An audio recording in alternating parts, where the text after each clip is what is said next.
မြင့်တစ်ပင်စီးတဲ့ဝင်ဤဆိုဒီစကားအမှန်ဖြစ်ညာကရှင်တွင်စကားတစ္ဆာထားပါဆိုရဲပါမည်ငါဒီငါတွေ့သမီးလေးအားတရှိထရှာရှိစေများအလက်ကိုစက်နေ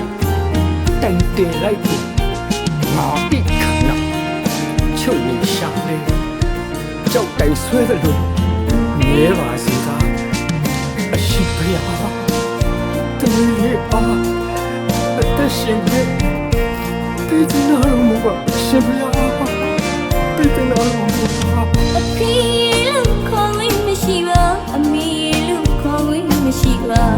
လူမမေတီးသမီးအပေါ်ကညမလို့ရိတ်ခတ်ကြည့်လီရာအဖြစ်ဆုံးနဲ့ကြုံနေရတာရှိတူလုံးကကြီးကိုသမီးကြောက်တဲ့အဖေအောင်တန်မြာမလူဖြစ်ခဲ့ရင်အဖေအမေလူခေါ်ဝင်ရနေတာသမီး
နောက်တဲ့ကလေးနဲ့သမီးပညာလေးတိုးတက်တာသမီးရဲ့ဟိုပါလေသမီးလေးအောင်မြင်တိုးတက်ပါစေ